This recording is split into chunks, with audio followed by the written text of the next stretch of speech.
All right. Thank you very much, Emily. Nice welcome there. And yeah, they asked me for a stat. I have all kinds of weird stats. That's one of my very weird personal anecdotes there.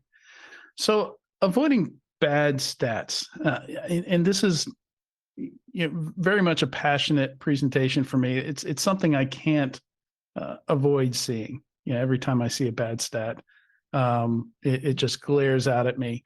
And a couple of years ago, I decided to do something about it. So this is the result of a lot of research that I've done in the cybersecurity industry. But both things I'll be talking about today, the other half of my talk is benefits from playing live trivia with friends. They both play into each other. They're both applicable at both work and in your personal life. So I hope you learn some useful stuff out of this. So first of all, how do you know a stat is bad in the first place? How can you spot a bad stat?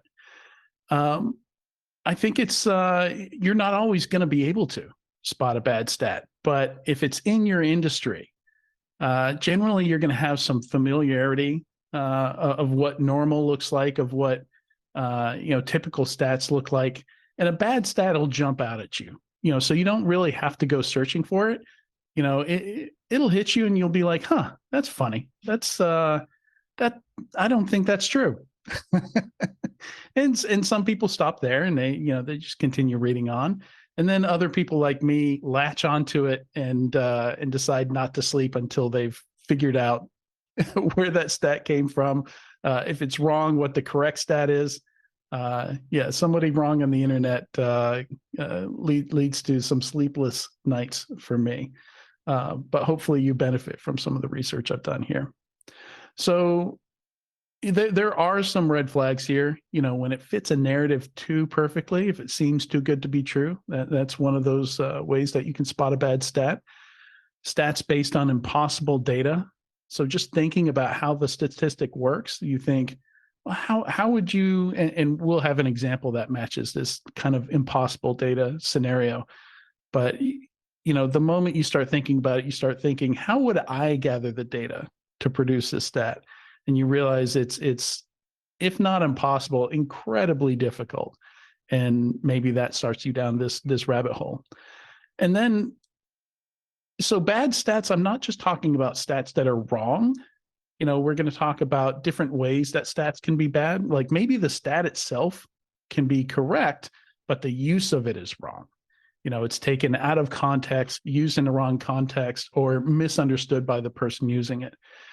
And so when that, and this is something that drives me nuts, when we see journalists use stats and things like that, and they don't include the context. Like I remember years ago after the Home Depot breach, seeing a stat that they settled a suit related to the data breach for $24 million. And immediately I thought, well, obviously $24 million is a lot to me, but is it a lot to Home Depot? I have no idea. So I looked up their revenue, and they do over $100 billion in revenue. So clearly the answer is $24 million is not a lot to Home Depot, very small amount. So it looks impressive when you see the headline, but not so much when you have it within context. So I mentioned a couple types of bad stats. The last one here, number 4, misuse of stats, being a big one of those. Not everybody's a statistician. I don't have any expertise or background in stats. Everything I've learned, I've kind of learned on the fly. I kind of, and that's my whole career really, is just picking up skills, just in time skill acquisition, just as you need it. And I'm sure other folks in cybersecurity can relate to that, especially if you've been in the industry for a while and there was no training for the skills that you had to learn. You had to learn the skills yourself, and maybe eventually you're the one that formalized that skill and now you teach classes. But certainly there are completely fake stats out there that have no data behind them. And generally these are just people that need a stat that doesn't exist for something, so they'll just make one up. It sounds good, sounds plausible. Let's go ahead and use it. And amazingly, those stats, well, maybe not so amazingly, they spread further and faster than others because, again, like I mentioned before, they fit that narrative so perfectly. People love them. People eat them up. And then there's flawed stats. So maybe there is plenty of data behind a stat, but it's not good data. It's bad data. Surveys are a very common source for these. Surveys asking humans to answer questions is just fraught with all kinds of pitfalls. So trying to put together a good survey takes a lot of experience, and a lot of careful consideration with how you ask questions and which questions you ask. And there's something interesting here. This came from Michael Crichton. Yes, the creator of ER and Jurassic Park, that he called the Gel-Man amnesia effect. And I'm not going to read this whole thing, but the TLDR of this is that this effect comes about, like, say you're reading a newspaper, or I guess he came up with this in 93, so people were still reading newspapers. So today, there's a source that you use for news. And on the items where you're an expert, you read those items, clearly the journalists are either using the wrong stats, their facts are all wrong, it's just a hot mess, and you get upset reading it. But then the amnesia effect comes in. You continue using that news source and trusting it for things that are not in your area of expertise, as if those are somehow going to be more accurate, more trustworthy, less fraught with factual errors than the area where you are an expert. So I love the description of this effect because it helps you tune your skepticism and understand how to use skepticism. So where to find bad stats? I generally, the last time I gave a talk kind of on this topic at Usenix's Enigma, I stayed away from any kind of naming and shaming, but Cybersecurity Ventures is just so bold about it. I don't mind to call them out here. In fact, if there are some stats you want to practice on, great place to go. They've got a bunch of stats compiled. Almost all of them are fake, made up, out of context. Every mistake you could make with a stat, they intentionally make, and they make a lot of money off it. So I don't mind calling them out. And a lot of these filter down. You'll find these same stats repeated a lot in vendor white papers, marketing materials, where, again, somebody just needs, it's like finding an image for something. You need something to fit the slide. You Google a little bit, you find it, you use it. And, some of these folks, they're putting this stuff together in a rush. They don't really care so much about the facts. They just care about it looking good. So these get very broad use. And they make it into articles, essays, opinion pieces. So these are things you can intentionally use to spread your bad stats or your fake stats. In fact, you'll see Cybersecurity Ventures do this. They will write things for Forbes and for other places where you can write opinion pieces, or you can pay for bylines and just come in and put your own content in there. And then what you can do is you can use circular referencing, and you can take your bad stat from your own website, use that as a reference for your Forbes article, and then you reference the Forbes article from your own website. That way it looks like you have references for the things, but if anybody tries to track down the raw data or the methodology, doesn't exist. Nothing there. All right, so why care about bad stats in the first place? Credibility is a big one, not only for you individually or for your company, but for the whole industry. We don't want to be the industry always crying wolf. And I think we often, obviously cybersecurity is something that folks should worry about, but we shouldn't overinflate it as much as we do. And that's really my concern here, is it doesn't do us any favors, to add another zero to something to make it seem bigger or more important. It's important enough already. And that's only going to hurt us when people find out that we added that extra zero or extra couple of zeros, as some of these bad stats are just orders of magnitude out from anything that's reasonable.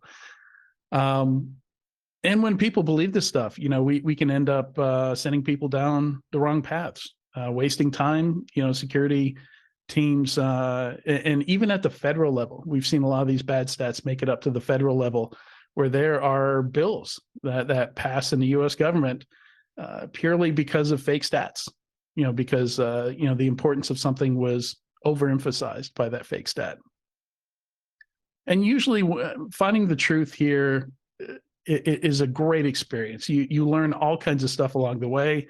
I learned how to understand and weigh stats and prove and disprove, and even do some of my own research, gather my own data, to support the truth. So going down that rabbit hole to learn the truth is worth it for a lot of reasons.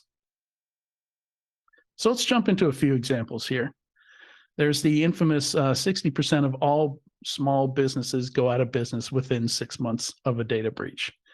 And this is one of those impossible to get data, because after 6 months, how do you know that the business didn't go under because they were the 11th cupcake shop in the neighborhood?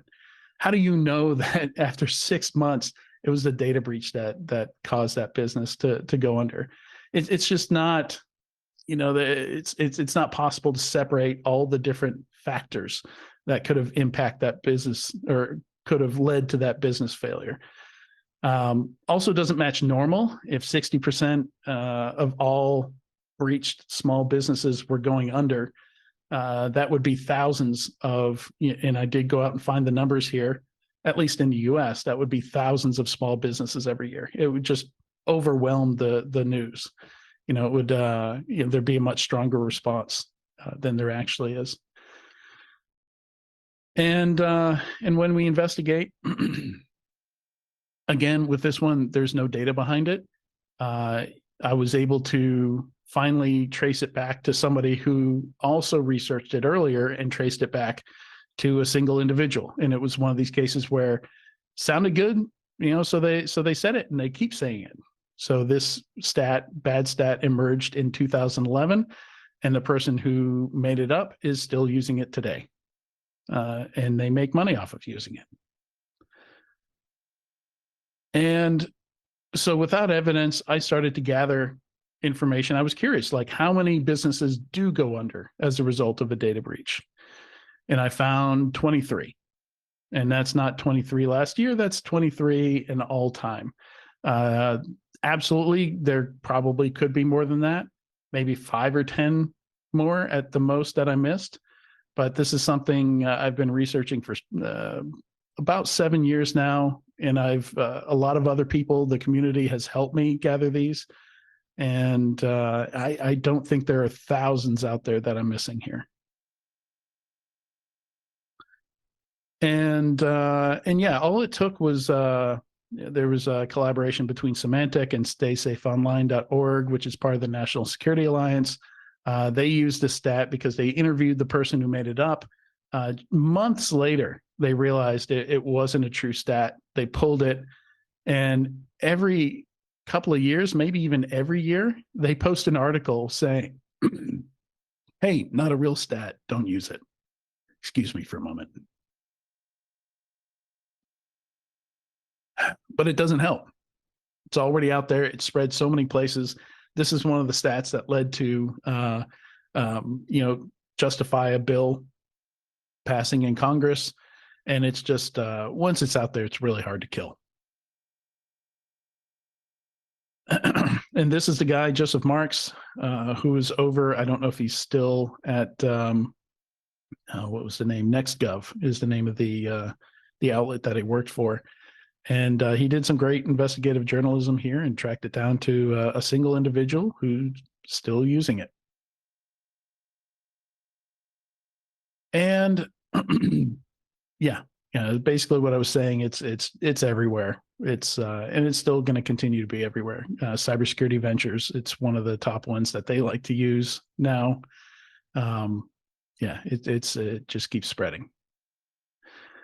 All right, another example that you've probably seen, depending on what year the prediction is. I think for 2023, the prediction from Cybersecurity Ventures is 8 trillion in cybersecurity damages. A couple of years ago, it was 6 trillion. And then for 2025, I think the estimate is 10.5 trillion. And almost everybody I've ever talked to says, yeah, that sounds like a ridiculous number. Like not adding 1 0, but adding like maybe 3 zeros to the actual stat here. So yeah, it doesn't match normal. Fits a narrative. People love to use it. And I decided to jump in and investigate. Again, no methodology stated, no raw data, no attempt to prove that this is anything true, and lots of circular references, which is what they love to do here in the cybersecurity ventures folks. And so the thing with this one, this is not an impossible data situation. There's tons of data on this. There are tons of reports on it. Immediately when you start searching for information on this, you find all kinds of stats in all sorts of different places. So, my first question is, okay, once we start talking about trillions of dollars, the point of reference I want here is global GDP or US GDP, something like that. So those are the numbers I go after first, just to get a point of reference for how big $8 trillion is. And the global GDP for 2020, 85 trillion. And the US was 20% of that at 23.32 trillion, which is a useful number because you can't always find global stats. FBI puts out a lot of great stats that are US only. So it's useful here to know how big the US is in terms of global GDP and the percentage of global GDP. It's going to help us understand this number better.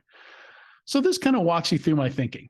As I'm doing some Google searches, trying to pull some of these numbers here, I'm thinking, okay, ransomware is a big deal, right? Like how big is that? Find out that that's $500 million. It's actually down 40% from last year. It never, and that's globally. Globally, ransomware never quite hit $1 billion. And the nice thing there is, thanks to blockchain, that's one of the few places where we can actually see the money moving. We can actually see direct damages. And direct losses versus indirect losses is important to understand also, because direct losses being, you paid the ransom directly to them. Indirect losses being maybe you lost business because, the news hurt the image of the company. Companies did less business with you. Those would be indirect. And as we walk on down through here, BEC, 2.7 billion, it's kind of surprising to me that it's, 4 or 5 times larger than ransomware. So that's interesting.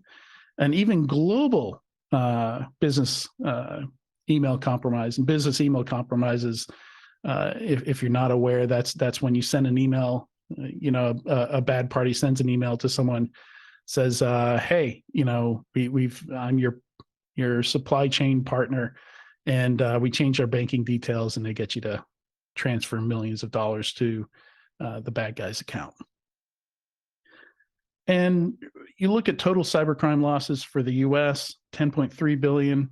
And we know the US is 27% of global, so we scale that up, and that's about 37 billion. And from looking at different models that different studies have used, generally it's 3 to 3.5%, or 3 to 3.5 times is what you have to multiply by to get indirect losses from direct losses. So if we multiply 37.73 billion by 3.5, we end up with somewhere around, I think it's 115 billion. And that's just barely scratching the surface of this $8 trillion number. So clearly, like we're not even 2% into this $8 trillion number. Already, I'm getting the sense that this has got to be a made-up stat. There's no way that this is even close to the truth. And what are the actual losses? So not 115, 134 is what my calculation came out to be. A study that CISA did said around 242 billion. CSIS and McAfee put together a number of 445 and 600 billion. So it gives you kind of these are not orders of magnitude away from each other. You start to get the sense that, okay, like multiple parties with different methodologies have come to numbers in fairly within the same area. because you can really debate over indirect losses and how big those are. But certainly, like we're not even getting to 1 trillion, much less 8 trillion. And as I mentioned before, the impact is that it's all over the place. Another one here, this is a misuse of stats case. This was a case where somebody took the Verizon data breach stats and misunderstood just a simple graph. They assumed that the top of the x-axis the top of the y-axis on the graph was 100%, and it wasn't.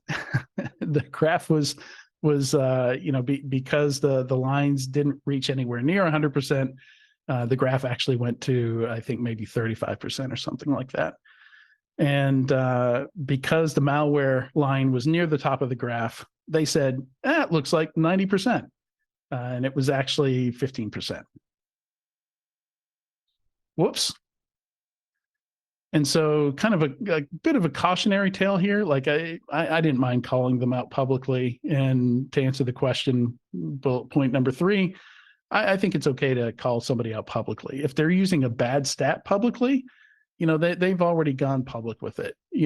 If you're privately reviewing somebody's report or something like that, even if they're doing it publicly, I think probably the best move is to, just kind of quietly, tactfully tell them, hey, that stat's wrong, or, for whatever reason, the stat's bad, or what have you. But in this case, if you're going to use Verizon stats, Verizon actually requires you to check with them first so that they can make sure that things like this don't happen.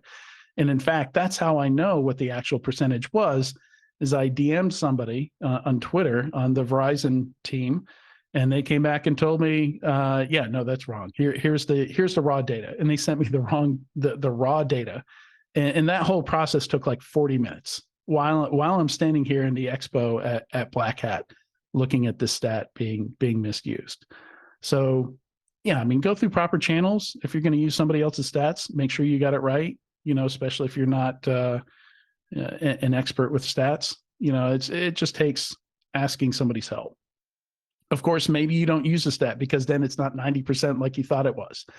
And that's when I start to think, what, I'm just going to call this out publicly, because I feel like this was intentionally done, intentionally misused in this case. So that's me, take caution with that. There will be blowback. It took them years for me to not keep hearing through other channels how upset they were about it. I didn't mind that they were upset about it. I was upset that they abused a stat. So all this is kind of leading to where I want you to get with this is some healthy skepticism. Learn how to look at these stats, learn how to read the data somewhat, especially if you're going to use them in your own reports, in your own talks that you're giving.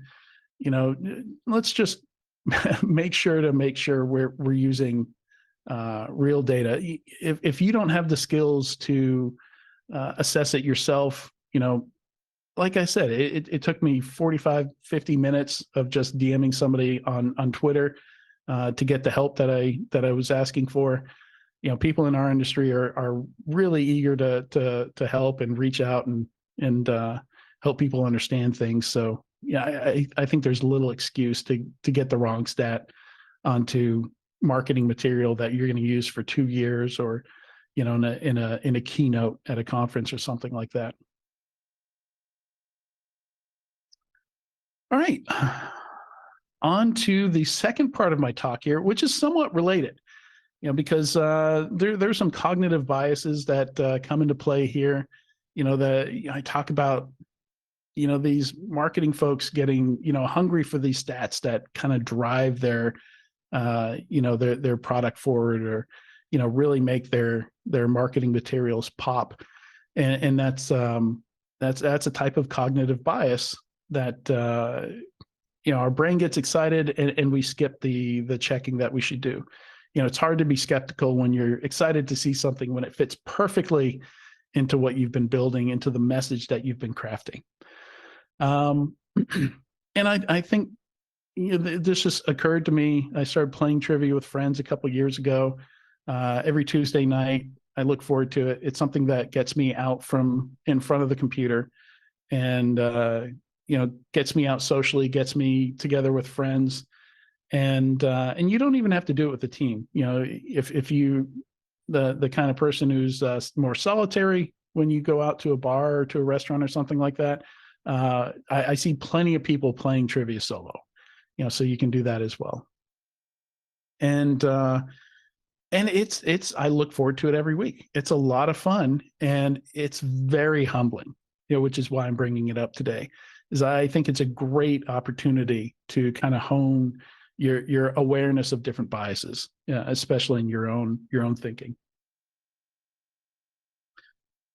So yeah, they make money from the amount of people that come out to do trivia. Not that you really need to know that, but I thought it was interesting, like how this whole trivia business works, because all of a sudden I just saw it pop up everywhere.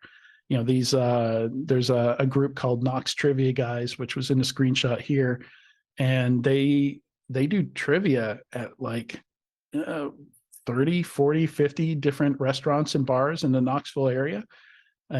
All days of the week too. Whatever day of the week works best for you, there's some place you can go and you can do trivia.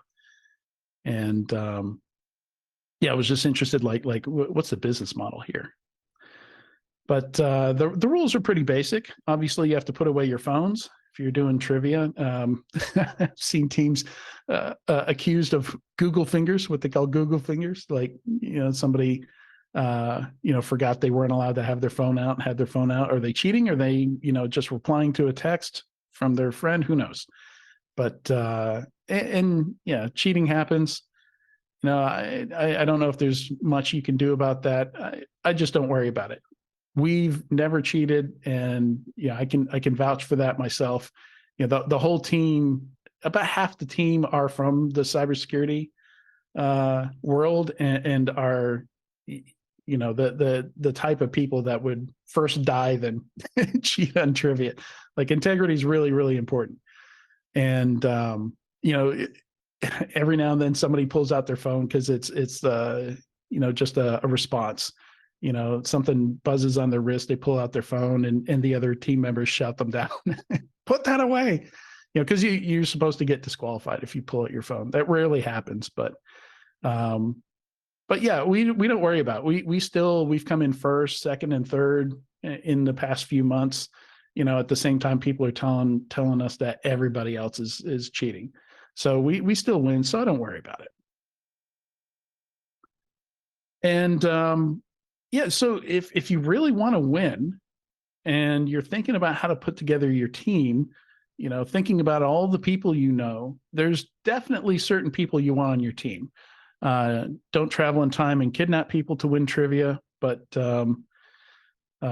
this reminded me of Bill and Ted a little bit, because that's kind of, well, it wasn't trivia. It was, I think, for to pass high school, for a class, for a grade. But you definitely need some subject matter experts in certain areas. The one we lack most often is sports. We generally don't have a sports expert. There's one guy who joins us sometimes, and we win more often when he joins us, because he's the only one who really knows sports. It might be, what team moved from this city, in 1983, as professional teams move from city to city, or it could be, who got an MVP on a certain year. There's always sports questions.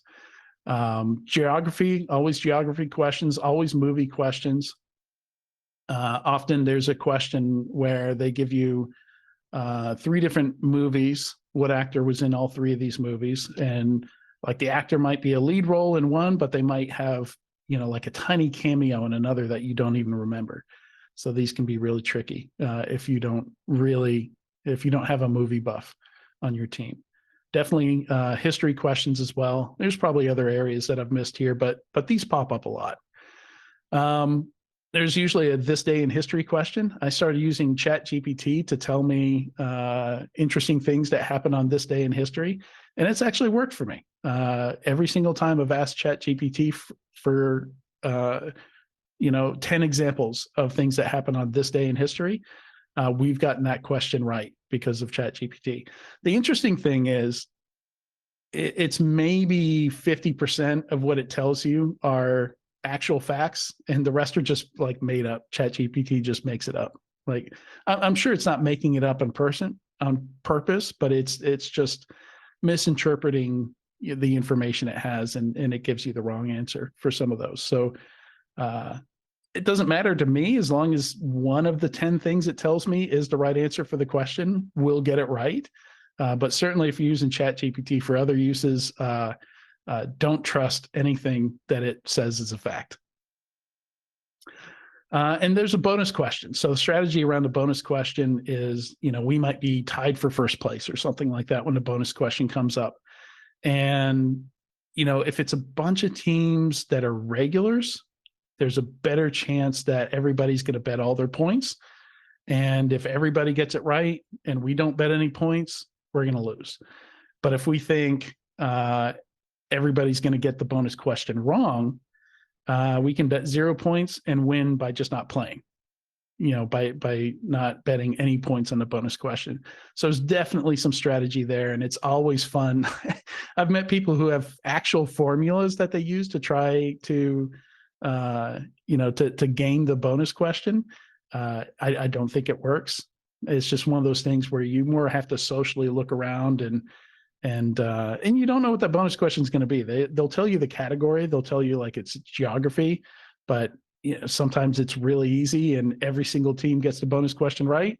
And sometimes it's really hard and no one gets it right, or just one or two teams get it right. So I love that aspect of the strategy there. And then disagreements will happen. This is really tough. When you have a whole team, there's definitely debate goes on. Like sometimes somebody just absolutely knows the question. There's no debate. We write the answer in a piece of paper and we're ready to go. Like we're done in 10 seconds after the question's been thrown out. And sometimes we need extra time. Like we're trying to remember, where was I in 1987 or something like that. Like, I remember this because I was at college, and, people are explaining, how they came up with their answer, because there's a lot of questions where you have to guess the year. They'll throw out a movie, a sports event, and what's the other thing? Like some geopolitical event or something like that, and you have to guess what year all those things happened. And those are really tough. We almost never get those right. Oftentimes we'll get within a year or two of the right answer, but those are super tough. But oftentimes people will use events in their own life, because they remember going to see that movie, and because of who they went to see that movie with, they can kind of pin it down to a year. So a lot of debates go on, but there's 20 questions, 21, including the bonus question. It's not worth getting too heated over. And yeah, you'll have somebody 100% sure that they're right and shout down the other people in the team. And in 10 seconds, if they're right or wrong, so that comes right back at you. And you go from 100% right to ouch. And actually I have some slides for that. I'm getting a little ahead of myself here, but yeah, just talking about some of the benefits again, like you can't get too wound around the axle about it, because it really can be a fun time. And maybe that's another thing you take into consideration when putting together your team. Try and imagine your friends that you're thinking about including on your trivia team in certain scenarios. Do you have a certain friend who always has to be right? Maybe don't invite them to be on your team if that's one of their personality quirks, because that's not going to be fun for everybody else. So this is the scenario I just outlined. This is basically how it goes, and this has happened to all of us on the team.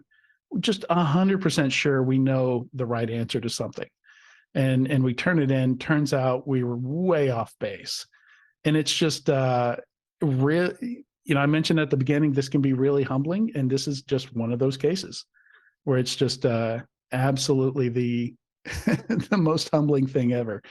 And this is where I kind of got into thinking, this is I think there's something I can learn here. And over the past 2 years I've been playing trivia, I really think hard. Like even when I get that emotion that like, oh yeah, I know music or I know geography. I really start to second guess. But it's been 20 years since I looked at a world map. Do I really know what countries border Greece? Maybe not. So I'll downgrade my own guess to like, from like a 90%, which is what my brain and my emotions are telling me, to maybe like a 30%. And that's part of the debate and the discussions you have with your team is you got to be intellectually honest with yourself. Yeah, maybe 20 years ago you could have nailed this, but information changes in your brain over the years if it's not fresh. And just as an example of this, this is something I did to my car. Not 20 minutes after bragging about how good I was at driving in the snow. And of course, I get in my car and then I realize I'm in a 4,300 pound rear wheel drive BMW with bald tires. And this happened. Yeah, just lose traction, slide into a median, get a rock stuck under the tire there. So it was kind of instant karma for me overestimating my own abilities and my own skills. So yeah, so how can we work on this? So there's a couple of resources here. There's a lot more than what I'm showing you here, but these two I'm a big fan of. There are these critical thinking cards, which I actually have with me right here. And you can get them as a poster as well. I also have the poster. And there are 24 biases cards and 24 logical fallacies cards. And really interesting and useful to understand these. But I will say, like, there's a temptation as you learn some of this stuff to call out other people's biases and fallacies. And I tell you to, keep most of that to yourself. Like it's very easy to use these as weapons against other people. And it's generally not going to be well received. Most people don't like being called out like that.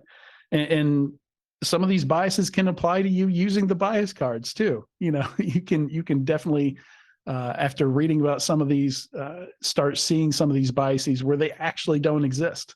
And I think there's a bias for that as well. I think it's called like the bias or something like that.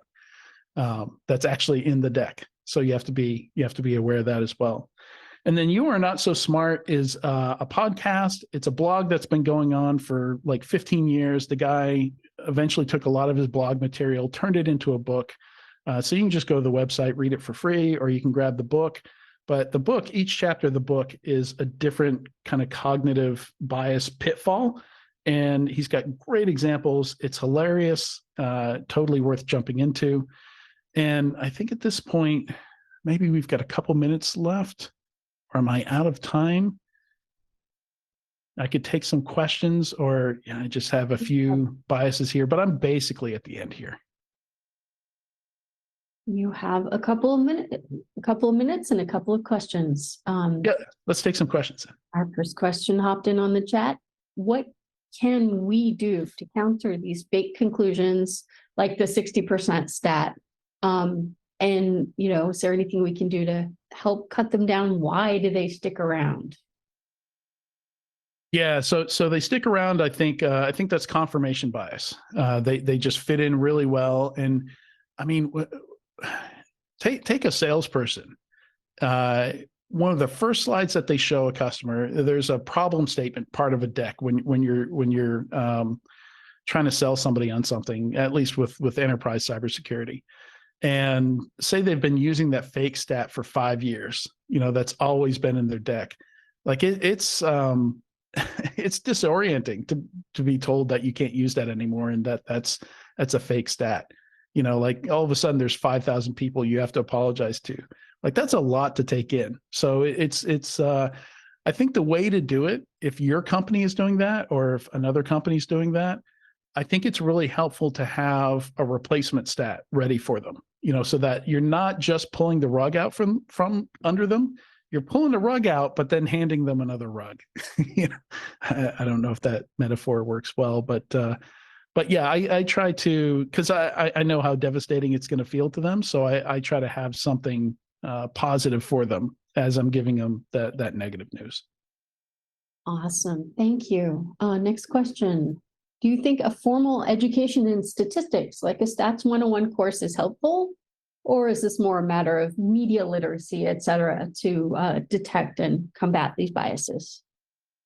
Both, I think. So I got a bunch of books on journalism, just textbooks for journalism, that get into some of the skills that journalists learn to understand different stats and things like that, and how in references they need to include. So that's helped me. Absolutely. I think anything that helps you, because you do end up having to do some math when you're trying to find the right stats. Like sometimes you won't find the stat calculated, but you will find the raw data. So it's really helpful for you to have the skills to, it's almost always going to be in a spreadsheet or something like that, to be able to plug some formulas into Excel and get the answer that you need. Okay. We have a couple more questions in chat that we don't have time for, but I'd like to close it out with one other question, which is your favorite random item of trivia. Oh, my favorite random item of trivia. Oh man, I know I have a good answer for that, but it's not at the tip of my brain. Random trivia. Drop it in Slack when you think about it. And let's everyone, thank you so much for Adrian for coming. Got some great chat in Slack, which you should check out. And let's wrap it here. Oh, I've got one. Honey never goes bad. Honey never spoils. Honey. That's a fun one. Nice. Yeah, it in theory stays good for thousands of years.